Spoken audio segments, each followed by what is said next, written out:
guys, welcome back to my channel and hello, hi, welcome to this recommendations video which I kind of don't do much. The thing is that Women's Day is here and I thought that I want to recommend some good women-centric books to you. And generally when I read, I do have this kind of subconscious bias where I'm reading more books by female authors or with more female characters in them, and finally it kind of got put into good use because I'm able to recommend books to you. I have read all of the books that I've mentioned in this video. I generally don't like recommending books that I have not read yet. So yeah, that's that, because I like to be accountable for the recommendations that I give, and I like these books a lot and I hope you like them too. So in this book I'm going to be recommending about 12 books, 4 non-fiction and 8 fiction. 8 fictional reads, okay, and let's get started with the fictional reads first. So the first book I want to recommend is Kim Ji-young, born 1982, by Cho Nam-joo, translated from Korean to English by Jamie Chang. It is a great piece of contemporary fiction in general. It is a very good translation as well, which talks about Kim Ji-young, who is born in South Korea, and her transition from childhood to her teenage years to being a young adult and finally to motherhood. It talks about institutionalized misogyny in the Korean society. It talks about a lot of places where she has to face discrimination, be it jobs, be it any kind of situation where men are preferred over women. And it's kind of a very simple read, right? It's not like a difficult read. It has very simple language. You'll get into it easily, and it is also a very, very short book. So I highly recommend this book in order to understand what institutionalized misogyny is and what kind of discrimination do women generally face in any form of society. The next book that I recommend is actually a short story. It is called Lihaf by Ismat Chugtai, which is a very, very controversial story. Ismat Chugtai was a very famous writer, and she's from the Indian subcontinent, specifically from Pakistan. And this particular story kind of like took her to so many courts.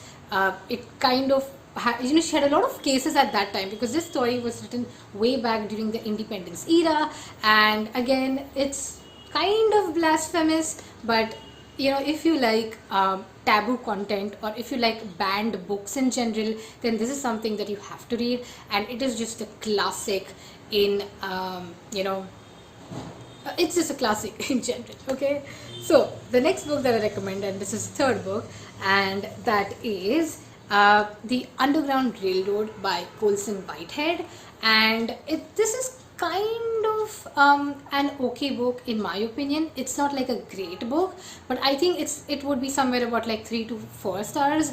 It was 3 stars for me, but I think you'll like it because it talks about slavery and how we have this young slave in the US and how she's trying to escape slavery in general. So if you're interested in the themes of slavery and also like women in general, then this is something that you can read.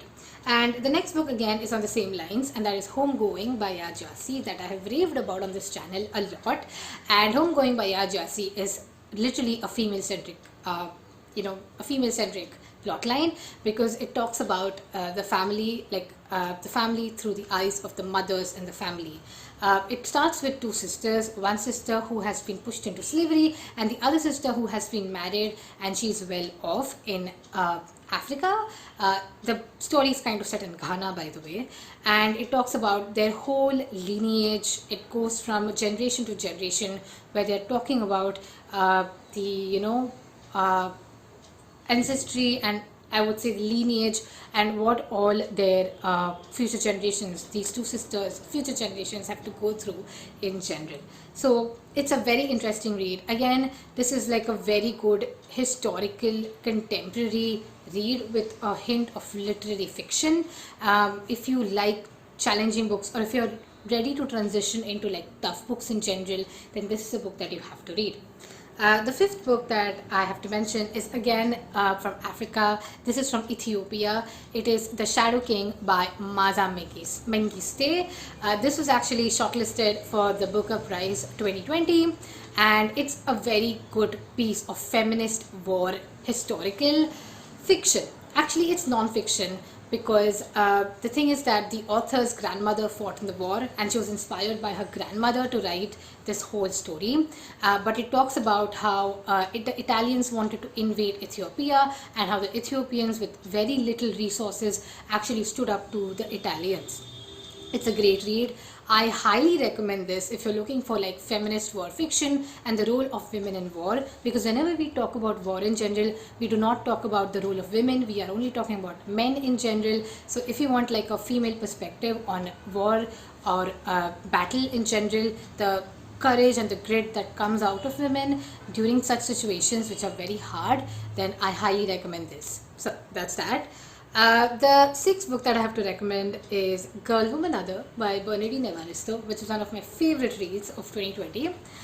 The thing is that with Girl, Woman, Other, it's actually a British perspective on racism and homosexuality and a lot of other aspects among black women. So it's mainly about black British women whose, fathers or like ancestors have migrated from Africa to Britain, but still they are kind of the face of, I would say, they have to go through a lot basically. And I highly recommend it because first thing, this book is a form of experimental contemporary fiction. It is something that I would recommend if you are again looking to step up your reading. If you're looking to become a better reader, this is a challenging book because this book does not have any punctuation. It does not follow any rules of grammar that you actually know. Yeah, I mean the sentences have been framed correctly, but it does not have full stops, no commas, no the first letter in the sentence is not capital and stuff like that. So if you like that kind of experimental writing, then I highly recommend this. But in my opinion, this is a must read because this is like a joint Booker winner as well. It won the joint Booker in 2019. So I recommend this again. Now, the seventh book that I have to recommend is from the US, and this is The Secret Lives of Church Ladies by Risha Filio. This is an amazing book. I cannot like hands down the best, one of the best short story books I've read in a very long time. This book is regarding church ladies, yes, black American women who are very religious, but then on the other hand, they do some kind of sin, be it homosexuality, be it adultery, be it infidelity, whatever you want to call it, they kind of have some sin going on the side. It's a great read and it's kind of a reflection on the society in general, and especially reading all the stories from a black person's perspective kind of changes things because they have kind of faced a lot of racism in the US, in the world in general. And yeah, I highly recommend this. And like this is one book where I'm just like screaming, yes, read the book, read the book, read the book. Okay, so yeah, that's that. And the final book in the fiction list that I have here is something that's like a mainstream book, but I think I wanted to add in this list, and that is The Handmaid's Tale by Margaret Atwood, which is a great piece of dystopian feminist fiction. If you've not read The Handmaid's Tale yet, I highly recommend you do. There's even a movie or a TV series on this, but the thing is, The Handmaid's Tale is set in a dystopian place, which is called Gilead, and all the women have a particular role there. Like if you're wearing like a red dress, then you are the reproducer. So basically you're raped and you have to give birth to people. Kids, babies, you get my point. It's horrific. And if you're wearing a green dress, then you're more like the cook, the matron. So, there is not a single woman in this society without a role.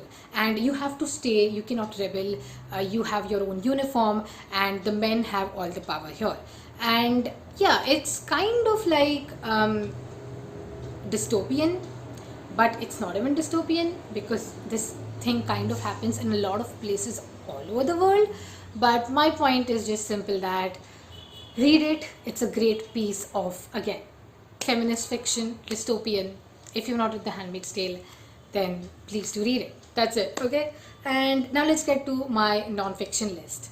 So, in nonfiction, the first book that I do want to recommend is actually a corporate nonfiction book, and that is Lean In by Sheryl Sandberg. This is one of my favorite nonfiction books of all time, which talks about women in the workforce. A lot of women in the workforce kind of like leave it down the line after they get pregnant, after they have kids. They generally leave their jobs and prefer to be homemakers or housewives.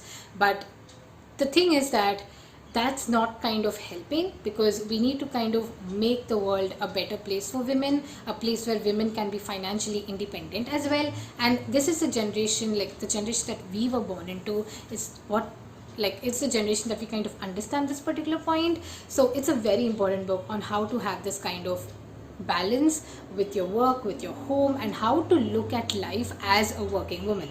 I consider this to be my corporate Bible, and considering that I'm going to be like a corporate, I'm going to be working for a very long time till retirement. It's something that I loved, and you have to read. The next book that I have to recommend, this is actually again experimental nonfiction, and that is In the Dream House by Carmen Maria Machado.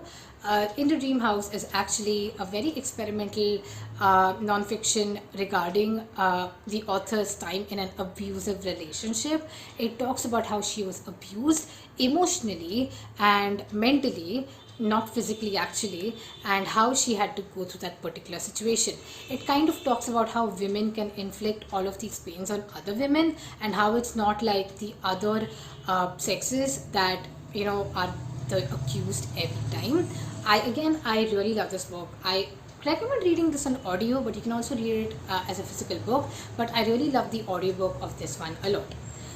The next book that I have to recommend is actually a book that I read back in 2009. Like, it was like one of my earlier non-fiction reads, and this is actually a Sudha Murthy book, and I have to recommend it, and that is How I Taught My Grandmother to Read and Other Stories.